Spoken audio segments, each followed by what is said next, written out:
حول الحكم اللي صدر اليوم على صحفي حميد مهداوي بسنة ونصف سجنا نافذا وتعويض يعني 150 مليون سنتيم من وزير العدل.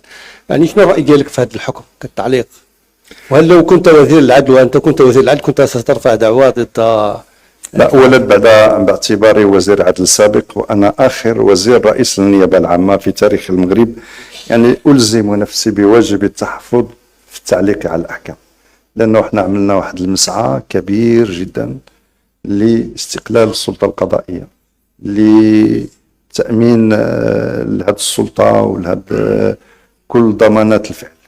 إذا ما نبغيش نعلق على الحكم، ولكن نبغي نقول أنه كمواطن وكحقوقي أشعر بالأسف أيا كان السبب حين تعتقل شي صحفي وحين تصدر هذا النوع من الأحكام. أنا أعتقد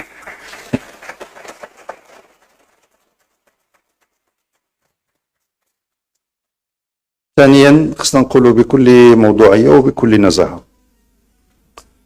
راه اللجوء للقضاء حق من حقوق الإنسان. إذا السيد وزير العدل استاء من وضعية قذف وإساءة اعتبر هذا الشيء وكذا ولجأ إلى القضاء.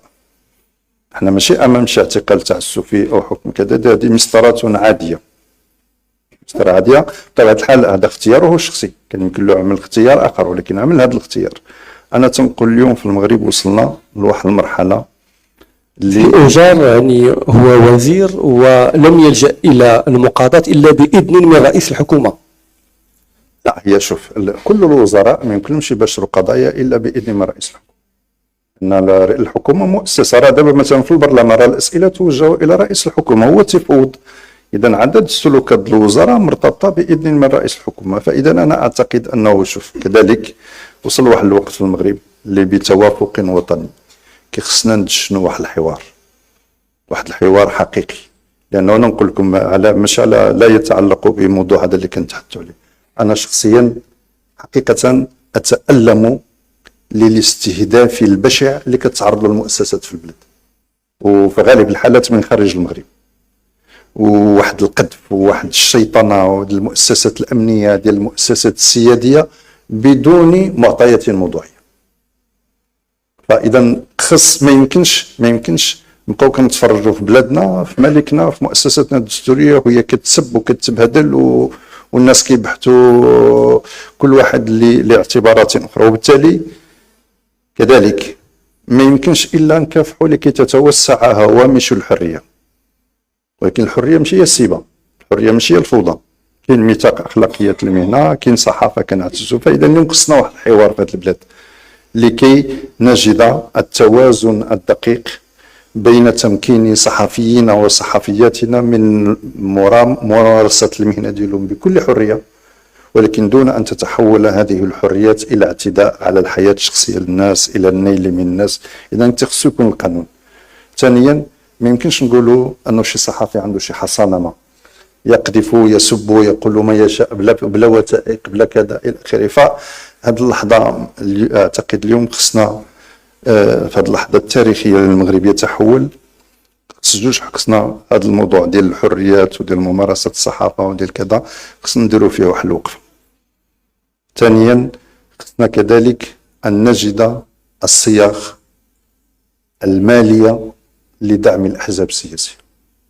ما يمكنش أحزاب كبيرة بحال الحركة الشعبية، بحال التقدم والاشتراكية، بحال الاتحاد الاشتراكي عندهم طموحات كبرى، وأن يحد بحال اللي تفضلت يا أبو بكر أمام الشبيبات العائق المالي. بطبيعة الحال الانتخابات والفوز بالانتخابات هي مؤشرات لتوزيع ولتحديد الاستفادة من الدعم، ولكن خصنا نجبروا شي صيغة. بحال ملي خرجنا من الكوفيد عاوننا القطاع الفندقي، عاونا قطاع النقل. اليوم المغرب خصو المغرب أن يبحث في كيف يرتقي بحقله الإعلامي وكيف يرتقي بالممارسة السياسية في البلاد. ف هاد الفوضى، هاد التسيب اللي وقع في وسائل التواصل الاجتماعي.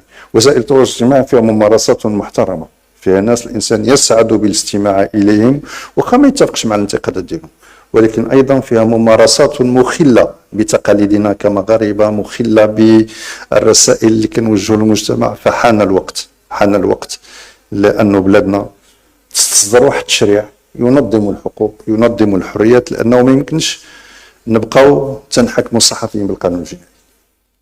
فبالتالي هاد وسائل التواصل الاجتماعي واقع موجود، اذا خصنا واحد القانون اللي لكن القانون الحالي ينص على انه الصحفيين يتابعون بقانون الصحافه، ما لم يكن هناك يعني جريمه غير منصوص عليها في قانون الصحافه.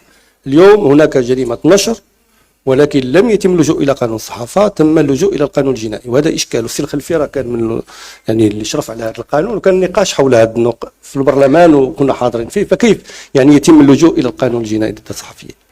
لا، هو شوف دابا هذا النقاش خصو وقت. واش اليوتيوبر صحفي؟ واش الممارس في وسائل التواصل الاجتماعي صحفي؟